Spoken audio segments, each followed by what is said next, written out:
ethics panel. We're going to try to discuss a little bit some major and pressing issues, like, for instance, the ethics of going undercover, which we just saw a great example of. We're going to also hear about the most perplexing and sort of soul-wrenching ethical issues that our panelists have had to deal with in their distinguished careers. We'll talk about things about getting the story right and how important that is, about protecting sources, about not promising protection that you can in good faith guarantee, about not fudging on quotations to make people look good that you support, etc., etc. We have first Bob Trapp, who's the managing editor of the Rio Grande Sun, a man who is literally festooned with honors and such like. We have Dan McKay, who's been the Journal's City Hall reporter and local government reporter for 12 years, old friend of mine, and we have Martin Salazar, who is the managing editor of Las Vegas Optic. So, gentlemen, could you discuss some of the issues, some of the ethical issues involved in undercover journalism? You want to start with it? Anyone? I'll start real fast. You guys might have some serious issues about what we just did, because you should, as journalists. The stuff that we did is very gray, and it's almost borderline, I mean, there are people that would argue that what we did was unethical in Espanola, because we actually put somebody in the car, and we actually were the ones to ask for alcohol. And we were almost participants in that story. So it's something that we dealt with and really hashed out. There were a lot of other things that Mr. Trapp here is a legend. And I don't think he likes Channel 4 very much, but we love it. So there was a lot more in that story. That there were criminal things that we saw in that story that completely transcended what we aired. So what that story was very, very, very watered down in terms of what we actually observed when we were out there. And what you saw was what we eventually felt comfortable with legally. We felt that if we disclosed and made it very clear that we were the ones that asked for alcohol, that would be something that we would give the viewers at home so that they could make up their own decision in their own mind as to what actually happened. We were also concerned about the sequence of editing. There were some very inflammatory things that they said, which we felt as though needed to be put into context of the process that happened. So you hear him say, "I'm not going to commit voter fraud." We felt that was very important to put in there, even though for our purposes, it didn't help our story, because here he is saying, "I'm not going to commit voter fraud." And it's kind of gray. If you actually watch that over and over and over again, you realize that what they were doing, it's not a slam dunk case like other cases that we'll see, but we felt as though it exposed what was going on, what we knew was going on, what sources on the street that didn't want to give us their identity told us was going on, and what afterwards when we did this story, and we waited we waited a couple of days before doing this story. Actually, I think we timed it before the election, so we might have waited a while. But we took what we had and we ran it through a bunch of people to see if this kind of checked out, and it did check out. So the editorial process for us, this is not something, you can't just grab a camera and go do the things that we do, because we have a legal department that literally makes us explain every word that we use and make sure that everything that we do is locked away and it is basically airtight, because we at my unit at the station and the investigative stuff that happens on a daily basis in the United States, that's the lightning rod, at least for television, when it comes to litigation against the station. So the editorial process is really tough. Lastly, as an investigative journalist, I'm like the guy that is the jerk on the street, and that it's uncomfortable but the more of a jerk I am on, and this is something that I tell myself, the more of a jerk I am on the street, the more I'm going to go to bat for those people, and the more I'm going to be the devil's advocate in the editorial process. So the more a jerk I am to somebody on the street, the more they're going to give me back in terms of their side of things. And I'm going to take that and I'm going to give it to my news director, and I'm basically going to assume their side when we go into these meetings. So that's something that's really important, and it's something that you have to do as a journalist. You have to realize that what you do carries a tremendous amount of weight, and the stuff that we do has the potential to really screw up people's lives. So, you know, it's funny to watch, and it makes for good television, but there is that burden that you kind of have to keep at the back of your mind so you don't get too carried away. I haven't been involved in any projects like the one we just saw, and I don't know whether I ever will. I think that going undercover, you know, is something that I might consider if it were the only route to getting a story. I think it's not something that you want to use as a gimmick or anything like that. In this case, it was clear that they thought that was the only way that they could get the story. And those are the circumstances under which I would consider it, but that's the kind of thing that you would want to have a long, thorough discussion about with your supervisors and maybe your attorneys and your coworkers and everyone before you did something like that. The only thing I would add to that is, two things. First of all, I've never been involved in an undercover story like that either, and I think it's probably fairly rare for newspapers. But the two things to ask yourselves is, like Dan said, is this the only way to get at the story? Is this the only way? Because there are some serious issues with going undercover. You're misrepresenting yourself, serious issues with it. The second thing to ask yourself is it a big enough story to where it's worthwhile to do? Is it a systemic problem that you're hearing about? And if it is, then maybe it's worth going undercover and going through those measures to try to get at it. Otherwise, how are people going to know about the voter fraud issues that are happening? It's certainly more powerful than he said, she said type of story. I think everyone in here, one of the first things you learn when you journalism 101 is the first thing you say when you call someone on the phone and you show up in a car accident or a shooting or whatever. It's like, I'm Bob Trapp, I'm with the Real Guy's Son. That puts everyone on notice you're talking to the newspaper. That's where it starts, and you go from there. That said, there are certain circumstances, and I'm considering in May sending a new reporter who hasn't been in the newsroom very long to go to the National School Board Association meeting. I think it's in Las Vegas this year. I know you all read those stories about, we networked, we talked to a bunch of people, other board members from other states. We learned a lot, and I came back with some good ideas that I can implement to make the school district better. I think you read that quote in almost every newspaper in June, and everyone comes back from that. So I want to send someone to actually watch them.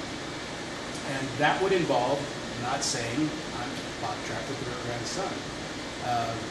And I'm toying with that. It's kind of like observing something and changing it by observing it. And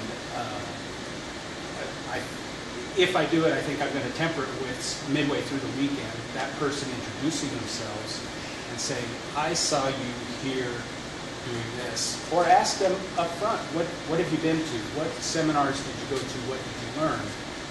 And then you would know if they were telling the truth or not. Because you'll also learn quickly that politicians lie all the time, and school board members times two. So it is a real gray area, and Martine's right. We just don't do that. We start with introducing ourselves and writing a story based on asking people questions and then double checking it and fact checking it with documents or other sources. I think that's the more ethical way to go. The other part of this is you want to be darn sure you're not entrapping, anyone, that you're not,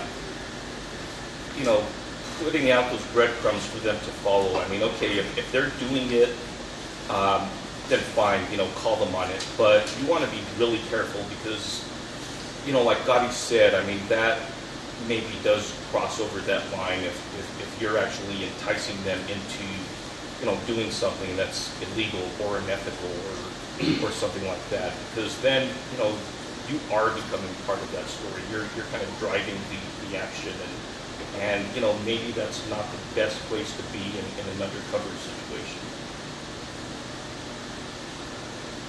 Anything else you want to say? Yeah, that's spot on. I mean, honestly, you gotta, the stuff that you saw, it's fun to watch, but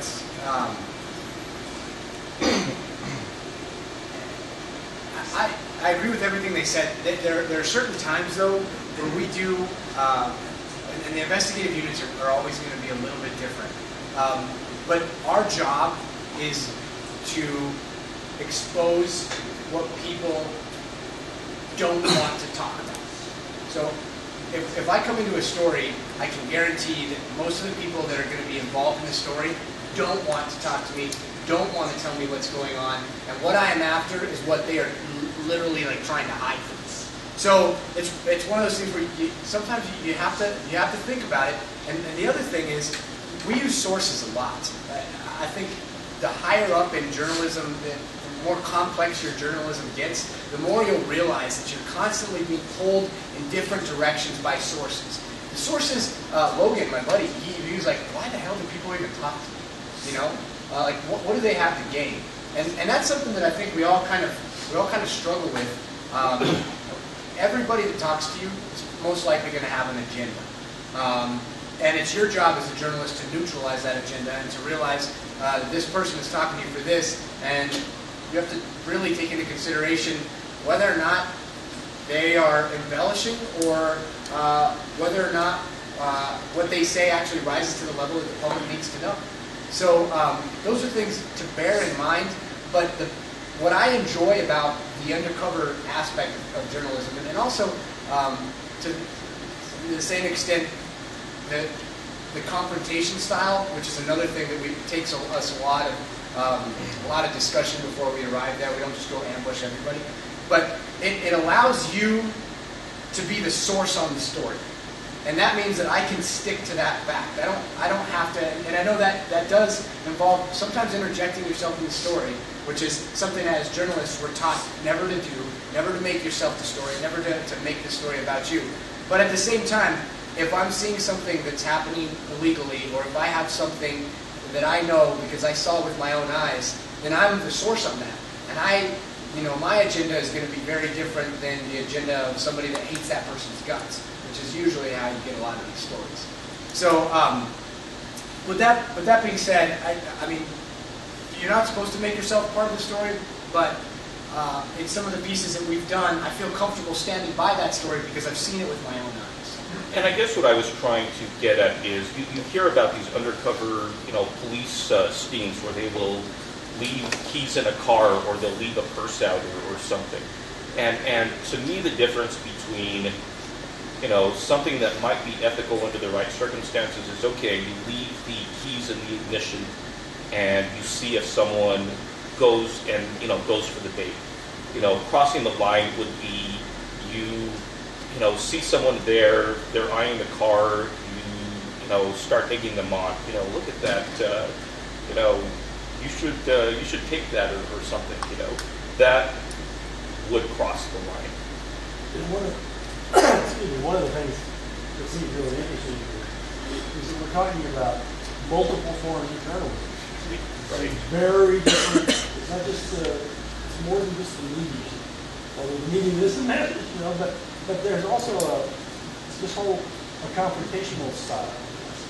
Reporters do that too, but they're not on camera. And often, they rarely do that. But sometimes when you really need it, you got to go after it. And you are part of this story. But I've been asked if everybody should sort of speak up. I'm trying to be more expansive. So could I ask you guys all to tell us a tale of the most complex and gut-wrenching ethical issue that you've had to deal with as a journalist? I'll start, and it's actually something I haven't yet resolved for myself. It's a story I've been working on for a few months now. We had a pretty big drug raid in Las Vegas, I don't know, several months ago. A few hundred DEA agents, all kinds of people just swooping in, helicopters, whole bit, and they hauled away 28 people. And when they held their press conference, one of the things they talked about was how serious the problem with overdoses was in Las Vegas. Just what a serious problem drug addiction is there, and cocaine and the whole bit. We've done the early stories. We've already followed the court documents and that paper trail and got some incredible stories out of it. The next story that I'm sort of weighing whether it's worthwhile, whether it's the grief it's going to cause is, one of the things I've done is I did a public records request to the Office of the Medical Investigator. I've asked them for every autopsy report on all overdose deaths in our county. And I got it back, and I've gone through it, and it's pretty stunning. I mean, there's a few dozen people. Really, it would be a great story. I mean, if it were just, about writing it and putting in the paper, no brainer there. The thing you sort of start having to weigh, and the thing I've been sort of having some sleepless nights over is, if we do a story, the best way in my view to do this story isn't, the statistics, isn't 23 people died of overdose deaths in the last 2 years. It's basically, telling people, who these individuals were. They're young, they're old, they're, all these things. Doing that though would cause some heartache for their families, and so I'm sort of weighing this dilemma of is it worth the grief that it's going to cause these families who have suffered quite a bit on this, and right, and I you could argue there's a public good to be done here. Again, it shows who's dying. The feds obviously think it's a huge deal. So there's a journalistic reason to do it, but again, the thing that's holding me back is the how would I feel if that were my sister, if that were my kid, basically. Anyway, so that's one of the big dilemmas I'm grappling with. It's worse. Right. I sat on this panel last year, and I told the same story. And we've been doing that since 1999.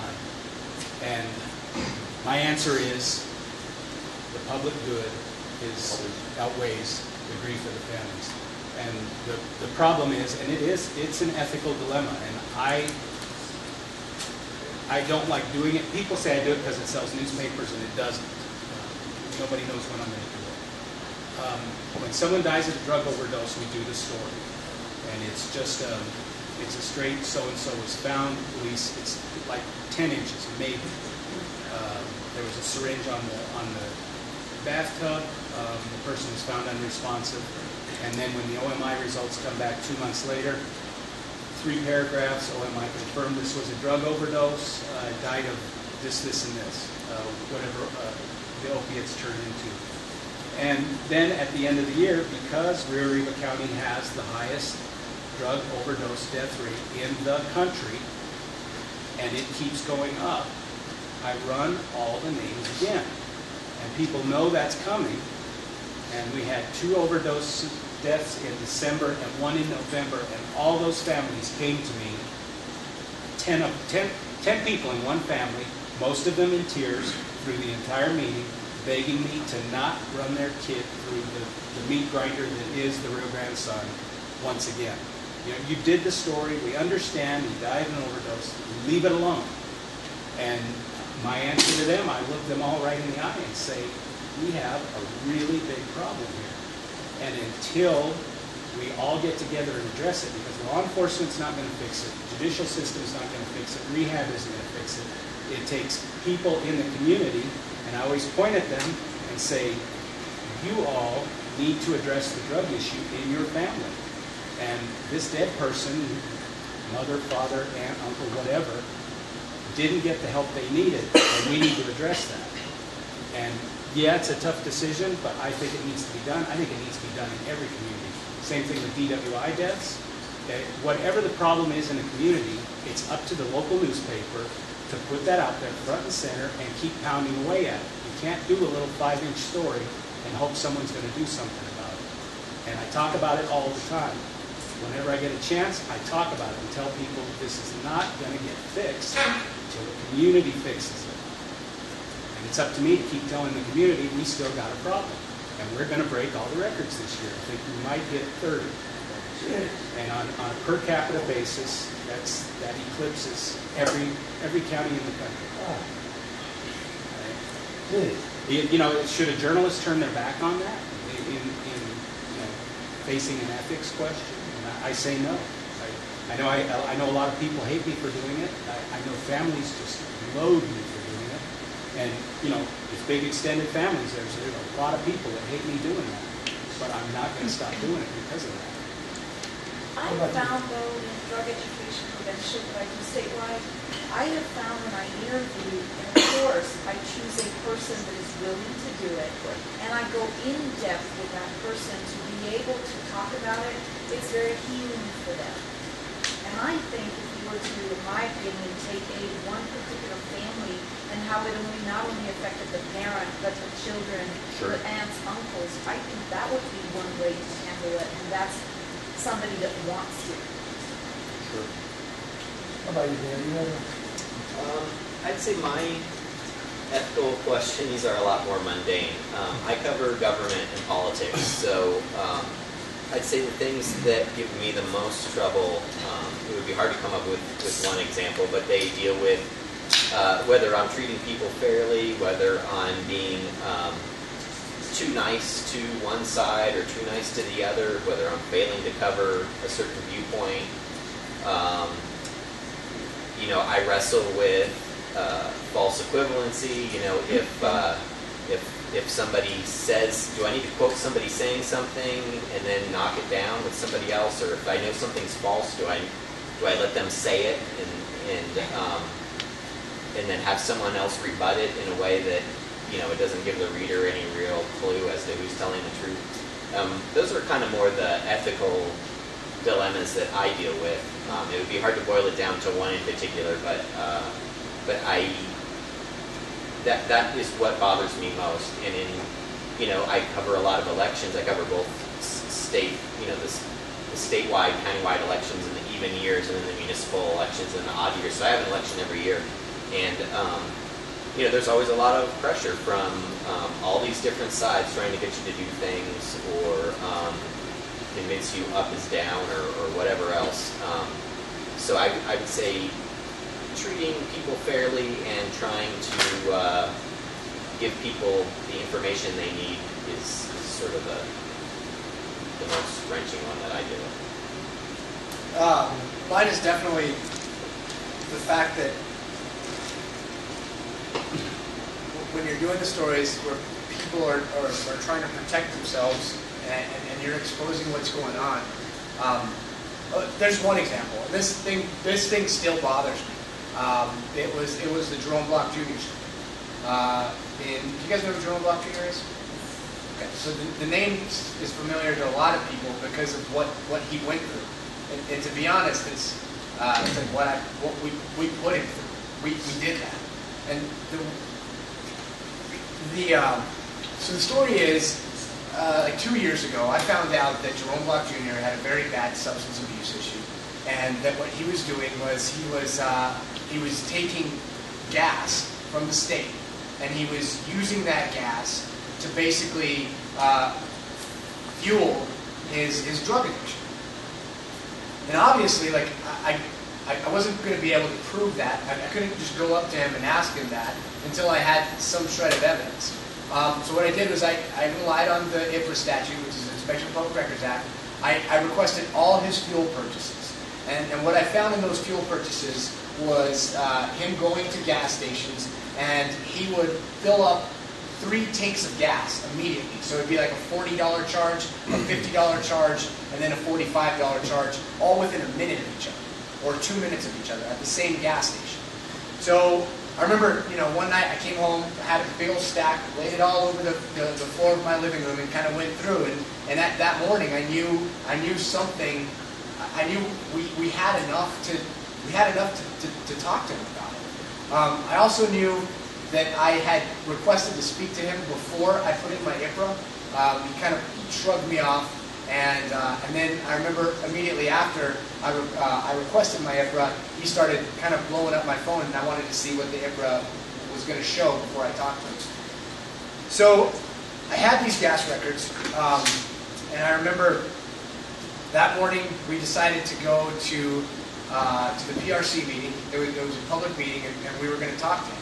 And I wanted to talk to him before the meeting, and I didn't want to, barge in and grab him in front of a bunch of people. So I approached him before the meeting started, and I said, "Hey, we've got these records. We want to talk to you." And he's like, "Well, I can't talk about them, so I don't know what you're talking about." And already started being evasive. So immediately, I could see that something was going on. Tell my photographer to roll. He starts rolling, and then we start kind of confronting him about it. We're like, "Look, all we want to do is we want to know why these gas records are the way they are." And he kind of went back and forth, and then all of a sudden he just starts telling lies. And these are lies that we can prove that are lies. And I knew he was doing it. And so he basically is like, "Well, I'm sorry, I'm not going to be able to talk on this because I haven't had time to look." And I said, "Okay, well, take these records. These are your records. Take these records. Take this meeting time. Check them out, and we'll talk to you afterwards." Halfway through the meeting, he comes. He talks to us, and the guy is like, he's like falling apart. I mean, like, you can tell that his voice is getting choked up, and we're asking him, and you can literally see him lying. Like, you could see the lies, and his face would get contorted. He wouldn't be able to breathe. He couldn't be able to talk. And I kept like hammering him. I kept hammering him and hammering him and hammering him, and we busted him on a bunch of these lies just right there. And then that ended. Jerome Block Jr. went off, and I went back to the station, and I started fact-checking everything that I believed to not be accurate. And that day, we started airing stories that didn't stop for, I think, 19 days straight of all the different things that Jerome Block Jr. was up to. And it became this kind of daily saga. And that night, Jerome Block Jr. went home, and he didn't come back to work. He didn't come back to work for 2 weeks. And so the second or third day, we were on a roll. I was like, kind of like a dog that just gets, the neck and is like, "Okay, I've got my story. I'm on to something. And then I remember the third day, I got a call that he had committed suicide.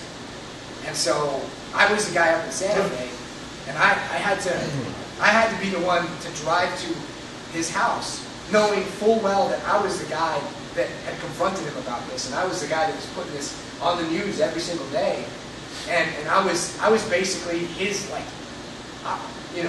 I was the reason for all of this. And I'd gotten emails and emails and emails from his family basically being like, "You need to leave him alone." And I would respond saying, "This guy is a public figure. We are paying him his salary. He's basically been caught stealing money from taxpayers. He needs to answer our questions. He's not done answering our questions." So, like that third day when we got that call, all day I was a freaking wreck. I was driving all to these different places where his body had allegedly been found, and it's northern New Mexico, so rumors fly. And fortunately, he had not committed suicide. And he was in the throes of an addiction. He had an addiction, but that really changed the tone of my journalism, and for I think the rest of my life, like I'm always going to remember that feeling of knowing that, what I do is sometimes fun, sometimes it's very monotonous, but it carries a very significant weight. So it's stuff to keep in mind. As a journalist, you're trained to just, go after the facts and just keep going, keep going, keep going. But at the end of the day, I mean, you're dealing usually with human beings, and no matter how scummy they are, they still have a story that you don't know about. So it's stuff to keep in mind and to keep yourself in check. You should always have like a conscience in your head that is in addition to your editors and that is in addition to your newsroom. And those are the types of things that you learn about growing up before you even get to J school. So just kind of keep those with you. Can I go one? Just real quick. When I go. I'm long story very short. When you make a promise to protect the source, you better be able to do it. Because if you don't, you're doing something dangerous. And lots of things are dangerous, particularly when it comes to people's reputation.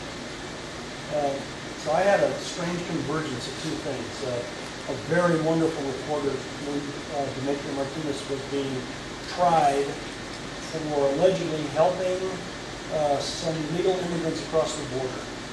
She contended that she was a reporter. At the same time, in my little magazine, Century, we were running a piece written by an illegal immigrant who had smuggled himself across the border, and who the story came to me from a third party. And it was a great story. It explained almost everything that happened with Demetria, although it was a completely different tale. But I had to be very, very sure that I wasn't going to blow this guy's cover. I was really terrified about it. So I told her, do not tell me anything. I don't want to know. I can't know this, because something will happen, So, and then she said, well, I'm not totally sure either. I thought, are you sure of the story? And so I had to go on, on my trust of the office. I trusted the office. Always that night. So we ran the piece, and that was a great piece, I thought. And I don't know if it had anything to do with Demetria being acquitted. I'm actually sure it didn't, but it was right at that same time. And these life and death matters, they sometimes just scream like that. I mean, it's terribly, terribly real business, and can have some awful consequences. And let me ask you guys this: what do you think? What do you think the differences? Are there significant ethical differences in reportage versus commentary?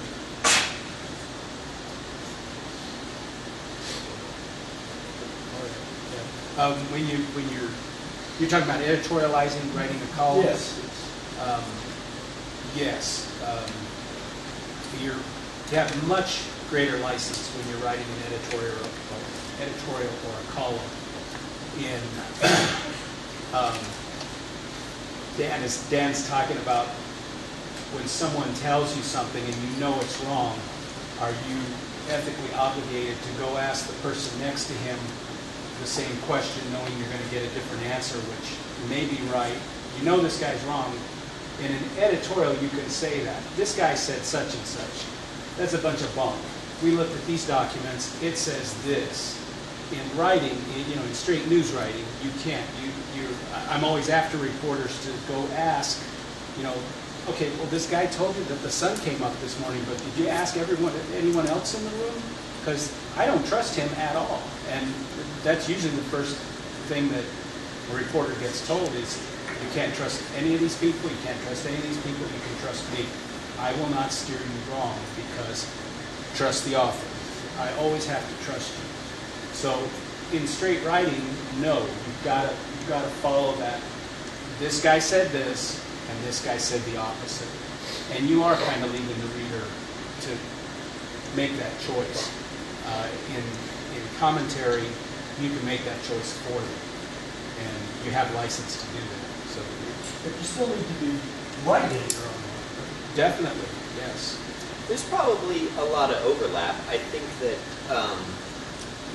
there are certain ethical principles you should have, whether you're writing an opinion piece or a straight news story. You know, in a newspaper story, just because I'm being objective, that doesn't mean that I have to. It doesn't mean I have to quote somebody saying something that I know to be false. It depends. I mean, there are instances where you know, we're always limited by space, so we have to decide what to put in. I mean, if somebody says something that's false, I guess my two instincts would be to either quote them saying that and then kind of rebut it in a way that's sort of convincing or from an independent source, or to leave it out so that the question doesn't even come up. But I think that those issues come up in commentary too. I mean, at the Journal, we are doing more things that that don't fit into the old box of just, you know, covering a meeting or whatever. We're doing blogs where we write in our own voice in the first person, and we have a front page column and a front column, which is, you know, can have opinions in it, but it's not necessarily an editorial. So I think personally, as I start doing more opinion or more commentary type stuff, I think that I'm still going to try and hold on to the same principles I have as a reporter, which is even if I am sharing my opinion, I think I still need to treat people fairly. I still need to make sure that what I'm saying is correct, or that I have a good reason for saying it and telling people why. Just coming at things from a slightly different angle from Bob, I would say that that there are a lot of core principles you should probably have that apply to whether you are writing opinions or news or anything in between. I agree with everything Dan said. The one thing I will add to that is it gets a little bit dangerous when you are covering something, or you're covering, you know, City Hall or something, and then you're turning around and doing an opinion piece on City Hall, because, you know, your people start questioning your objectivity, and, you know, we all have opinions, and you know, that doesn't change whether I write a column or not.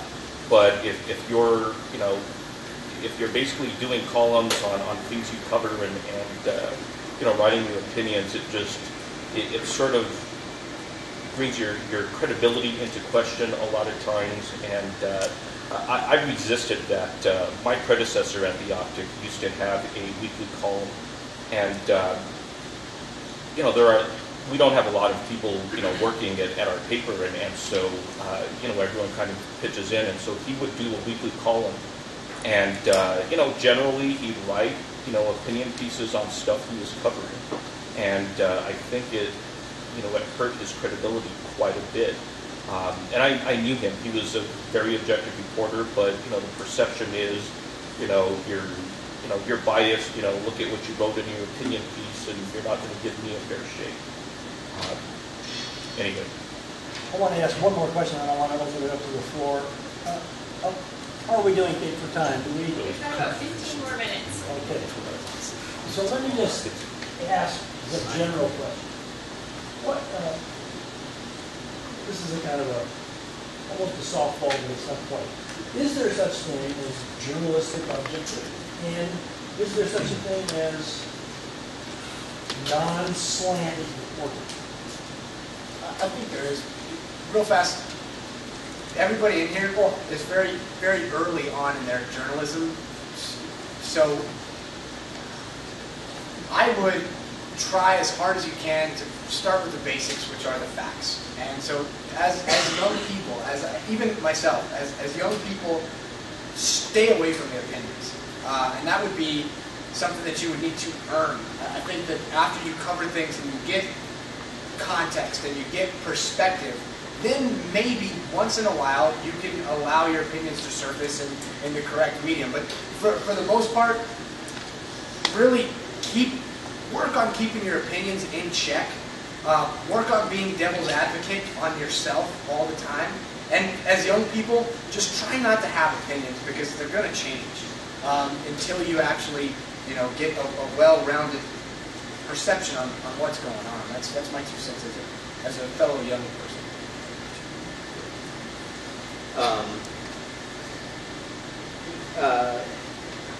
That's a difficult question. You're going to have to use your own judgment about what goes in a story and what doesn't go in a story. You're going to be using your own judgment and opinions on what is the most important thing and needs to be near the top of the story. It is, we're not machines. It is very difficult to be completely objective, and if you think you're completely objective, you're probably mistaken. But you can try to treat people fairly and be as open-minded as you can. So I don't know that objectivity is kind of a philosophical question, and I don't know that there's a clear answer to it, but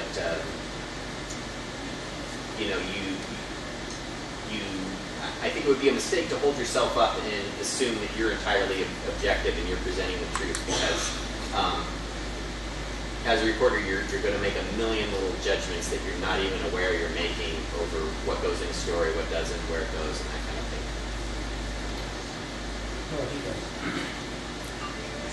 I think part of it is just recognizing your bias. We all have biases, and just recognizing it and trying to mitigate those. If you're covering City Hall and there's a city councilor that you can't stand, which happens, you need to just recognize that, and you need to go out of your way to make sure you're being as fair to that guy as you are to the guy who always returns your call and is great. It's something we all strive for. Every judgment we make is shaping and potentially slanting a story. But that said, we need to strive to try to be objective in everything we cover. The industry seems to be going the other direction. If you watch Fox News, you're getting a completely different take than you're getting from CNN. I'd argue that's a bad thing for a country, that you can cherry pick your news and the answer to that is just each and every one of you guys, if you decide to go into journalism, objectivity, you need to be striving for it. We're not perfect, but you need to be striving to be fair to your sources. You need to remember that your loyalty first and foremost is to your readers. And just try to keep your biases in check, basically. When I read the first story from a new reporter, it's scary as hell. You hire someone, you sit them down at the desk, you've looked at their clips that have been edited to death, and then they sit down and they write their first story, and you're just like, oh God, maybe this one. And the first thing I look for is just, always, every, only. You look for those words in copy and you will see where the objectivity is gone. And it's ironic coincidental that you asked this, because my education reporter, we just got a new superintendent, I don't know, fourth one in 3 years or something, I don't know. We change them all the time. And I can tell you right now, my education reporter really likes this guy, just from reading his copy. It's factual. He's not making things up. He's telling the story. He's telling both sides. But this guy has done something that only he has done. It just now happened. They've been working on this for years, and they just got it done. And when you look for those things, you know the objectivity is gone. And I tell him that all the time. I pulled 3 justs and 2 always out of your copy this week. Let's get that number down.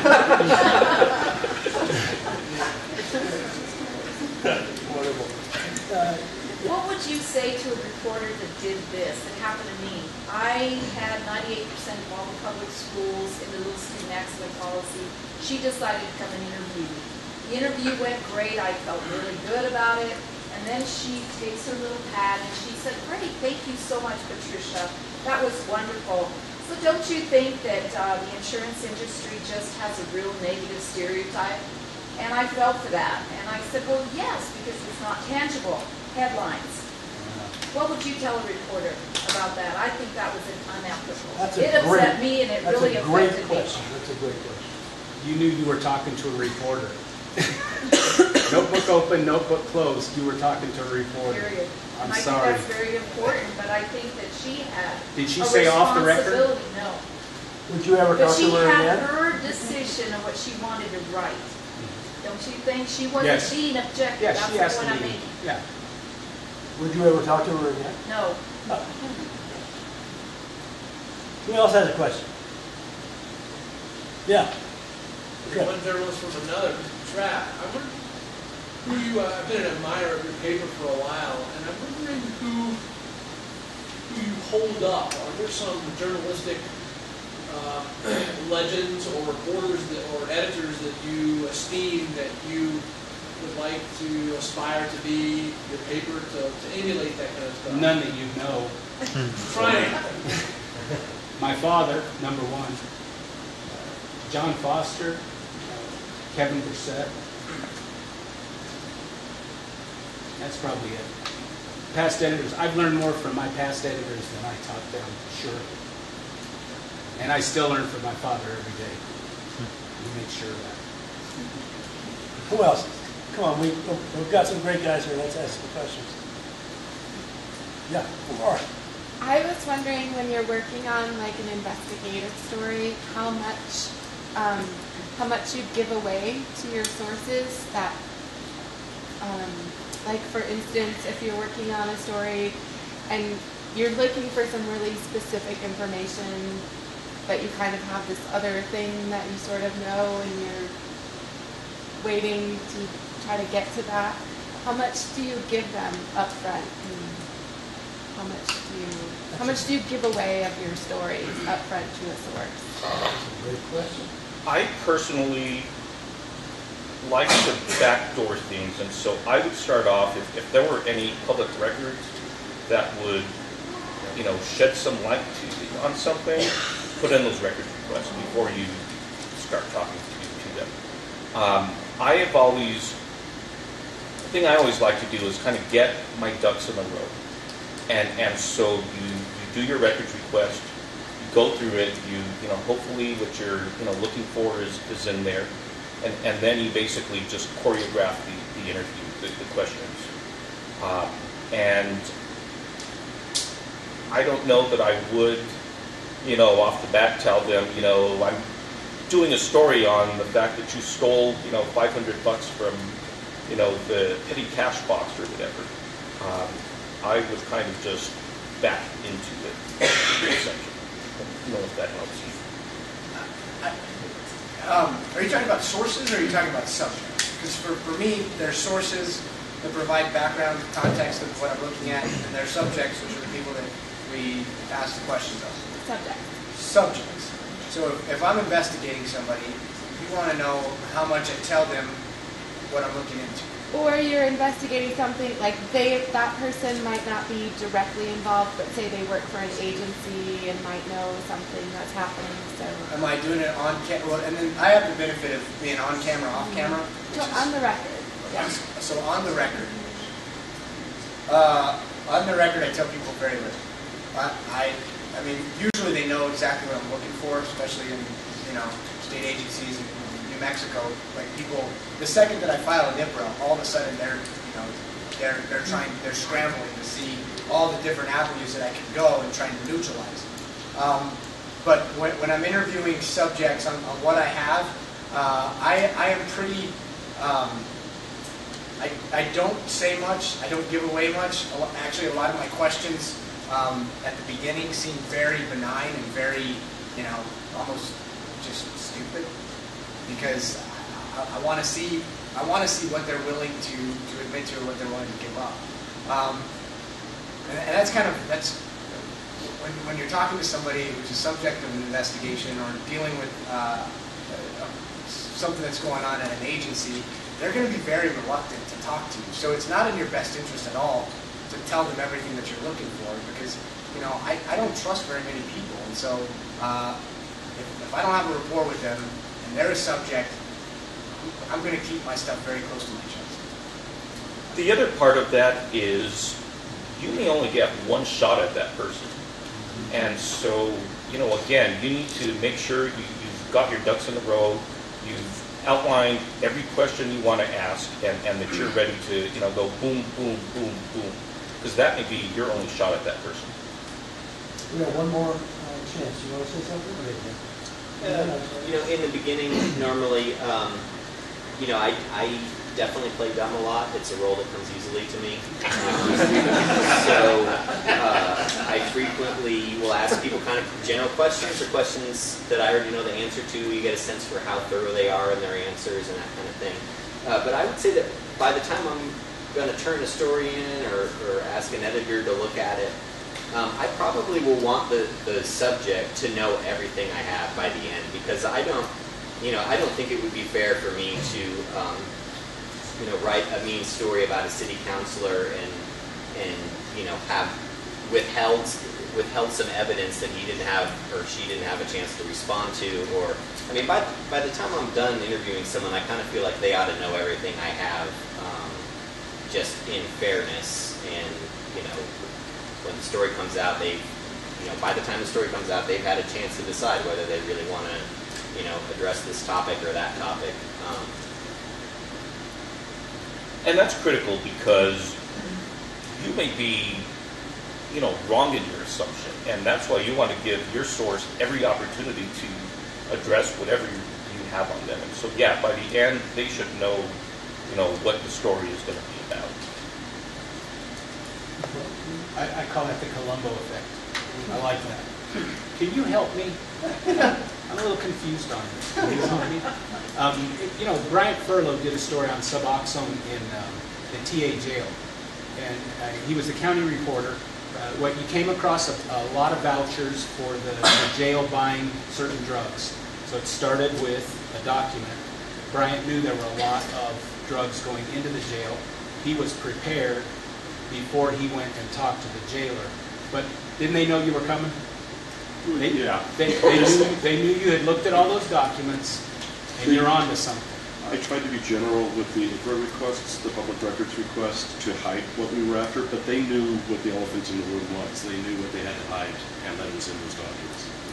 So in response to your question, he could go in and tell them very little, but they know what's going on. The other thing I wanted to add briefly is that documents can lie too. People can lie with their mouth, but they can lie when they're writing a document. And I think our bias often as journalists is to go in thinking we know the real deal because we have this document that's been leaked to us, and we're going to confront the guy who's saying something other than the document. We need to keep an open mind about that.